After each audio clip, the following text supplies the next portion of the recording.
Yes, igicamunsi cyiza, igicamunsi cy'umugisha, bakunzi ba Kivu Network, nongeye kubasuhuza mbahereza ikaze mu kiganiro cyo ku itariki ya 8 ukwezi kwa kabiri, umwaka wa 2026, tugarutse kurebera hamwe uko byifashe ku gihugu cy'imirwano kuri mu butaka bwa Kongo, intambara ikomeje kujya mbere mu bice bitandukanye. Rero abarwanyi ba AFC M23 bakomeje kwatakwa bikomeye cyane, rero nkuko amakuru ahaturuka akomeza kugenda abyemeza. Tugarutse rero kurebera hamwe uko ibintu byifashe ndetse no gutangaza amakuru agezweho mu bice bitandukanye.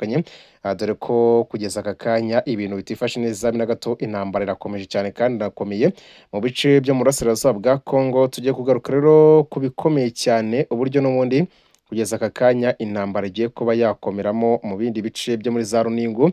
Hari kumvikana imirwano ikomeye cyane mu ngero y'imijyi ya Uvira, naho hari imirwano hose. Tugiye kuba tugenda tuhagaruka twababwira uko ibintu byifashe mu gice cyano muri Bukavu kabisa.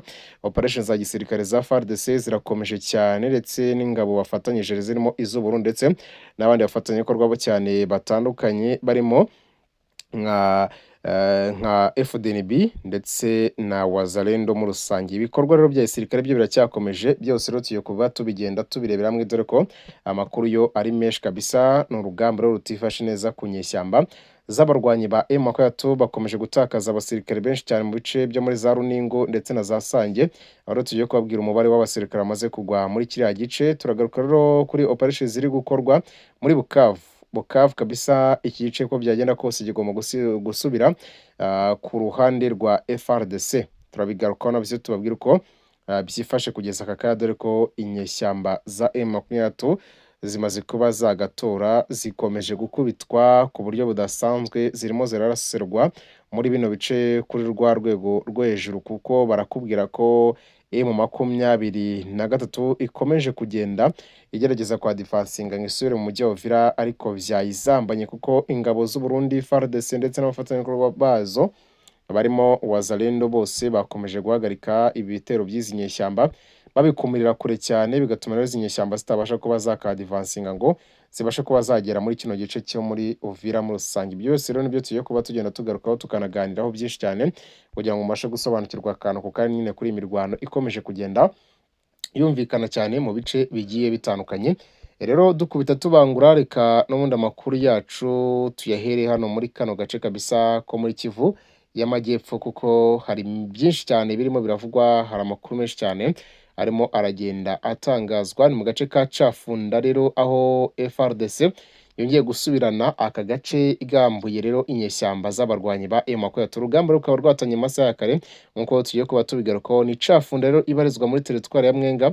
Rero FARDC yakoresheje imbunda nini cyane ndetse n'intoya, bifatanyijemo n'ingabo za FDNB ndetse na Wazalendo, yigarura agace ka Cafunda ndetse no muri Kibirizi. Urugamba rukumvikanamo ku buryo bukomeye cyane. Rero reka dukubite tubangura Mwenga, intara ya Kivu y'Amajyepfo.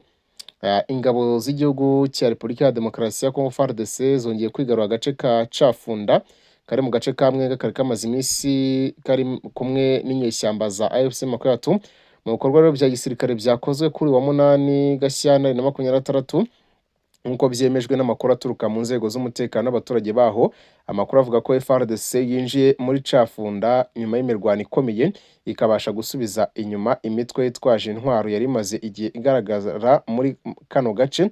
Kugaruka kwa FARDC rero byakiriwe n'abaturage n'icyizere cy'uko umutekano ushobora kongera kugaruka buhoro buhoro, bitewe n'uko hano bahakuye inyeshyamba z'abarwanyi ba AFC M23. Ku rundi ruhande, urusaku rw'amasasu kandi n'iturika byumvikaye mu gace ka Kibirizi.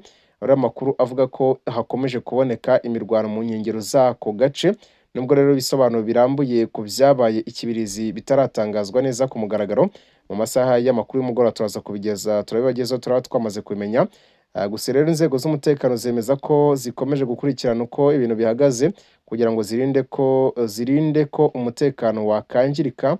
Abaturage bo muri Cafunda ndetse na za Kibirizi bagaragaje impungenge z'umutekano, bamwe bakomeza kuguma mu ngo zabo, mu gihe abandi bahisemo kwitandukanya n'utugari twabo by'agateganyo, bitewe n'ubwoba bw'uko imirwano ishobora kongera kubura bikomeye cyane. Inzego za leta n'iz'umutekano zisaba abaturage gukomeza gutuza, kwirinda amakuru atizewe no gukorana n'inzego zibishinzwe mu gutanga amakuru y'ingirakamaro ku mutekano wabo n'igihugu muri rusange.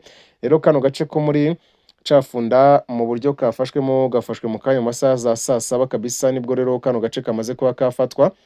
Rero bakubwira ko M23 yatakaje abasirikare barenga 12 kuri urugamba rwaberaga ahangaha rero, nk'uko amakuru ahaturuka nayo akomeze kugenda abyemeza cyangwa se abitangaza.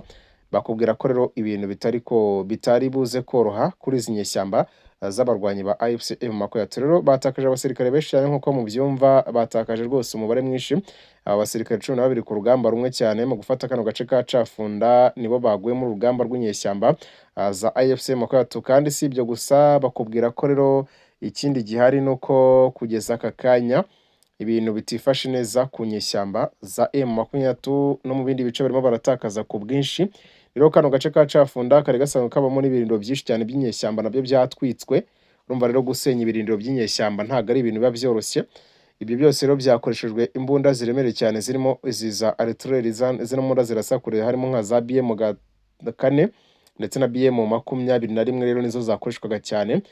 N'izi mbunda za 12, izi mbunda kabisa nazo zirarasa cyane, ni za machine gun zirasa ku muvuduko ku rwego rwo hejuru cyane. Rero nizo zakoreshwaga muri kano gace, nizo zatumye abarwanyi batakaza kano gace bakakavamo bagahunga. Iyi ni teritwari ya Mwenga rero FARDC yongera kwisubiza icyubahiro muri tuno duce two muri za Mwenga, ndetse n'abaturage bakomeza kugenda bayakira ku bwinshi cyane. Rero tujya mu kindi gice cyangwa muri za Bukavu. Mu bice bya essence kino gice nicyo gikomeje kugenda kigarukaho cyane, kubera ko FARDC yamaze kuhagera ndetse irimo irahazana ibikoresho byabo bya gisirikare ku bwinshi, iracyakomeje kubihazana. Ariko nanone ku rundi ruhande mu mashyamba n'imisozi yo muri za Bukavu kabisa ihakikije naho urugamba rwo rurakomeje. Nko mu mashyamba za Panzi, mu kano gace ka Panzi kari hano muri za Bukavu, rino shyamba riracyarimo kumvikanamo iturika kabisa. Ku masaha mu gitondo mwabyumvisha uburyo barwanaga. Rero kano gace ko muri iri shyamba rya Panzi rero baracyarimo bararwana, barahanganira kugenzura kano gace, barashaka gukuramo M23 kugira ngo bagire ubugenzuzi bwuzuye muri iri shyamba rya Panzi. Kandi urabona ko ari ishyamba ririnze umujyi wa Bukavu, kuko umujyi ntabwo urindwa n'abawurimo imbere, ahubwo urindwa n'ibawukikije ndetse n'abarinze ibyo biwukikije biba birimo nk'ibi bice nyine biri by'amashyamba ndetse n'ibice by'imisozi, nibyo buriya biba birinze imijyi, nk'uko musanzwe mubizi, nk'uko ntaraza aho biba bimeze. Ni ubwo buryo rero hano muri kino gice hakomeje kugenda humvikanamo imirwano ikomeye cyane.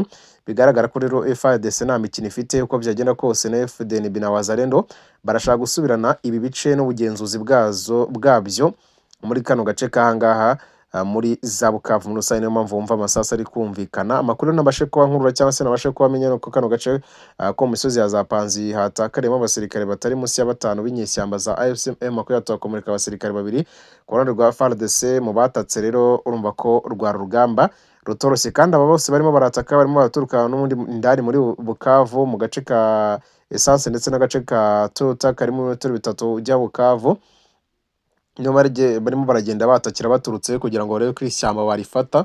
Barifashe kano gace ka Panzi nako bakakagenzura, byaba bisa nkaho bikomeje kugenda bijya mu buryo kuko byaborohera kwataka n'ubundi Kavumu, ndetse bakareba ko bashobora no kuba baza gufata kiriya gice cyo muri airport ya Kavumu, ndetse bagafata na kiriya gice cya Bukavu cyose muri rusange. Urumva rero ntabwo ibintu byoroshye, ni ukomeza kugenda tubikurikirana akantu ku kandi. Rero nkomeza kubabwira ati muri abantu b'agaciro, nkomeza kwifuriza kugubwa neza cyane, ariko sinagenda cyangwa se sinavana ntababwiye ko rero ibikomeje kugenda bivugwa yuko uyu Eric Prince yafashwe na n'ubu kabisa. Mujye no ku rubuga rwe rwa X muraza kubona ko uyu mugabo ari active kabisa, akirimo aranatwitinga nk'ibisanzwe, yapdatinga abantu bamukurikira, kuko akurikirwa n'abantu barenga 570 gutyo.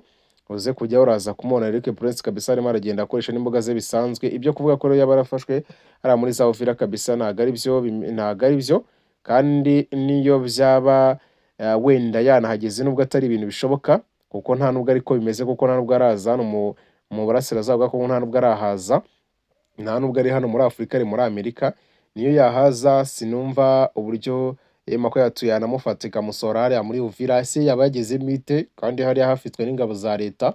Urumva rero ibintu byatuma abantu mutakwizera n'ibyo bintu ni byinshi cyane, ahubwo abantu babyizera nabo bafite ikibazo kabisa, bafite ikibazo. Ariko nta kundi Reka rero twigire muri Uvira tubabwira ko igice FRDC FDNB irimo irazana ibikoresho cyane hariya mu gice cyo muri Uvira kubera ko barimo barashaka kugira uko bagira ubugenzuzi bukomeye cyane hano muri Uvira ndetse no gukomeza guhereza umutekano usesuye iki gice cyanga muri rusange. Urumva rero izi nyeshyamba za M23 ziragatoye kabisa no gukomeza kugera tubabwira byinshi bitandukanye n'ari makuru menshi atandukanye. Reka mbashimire cyane.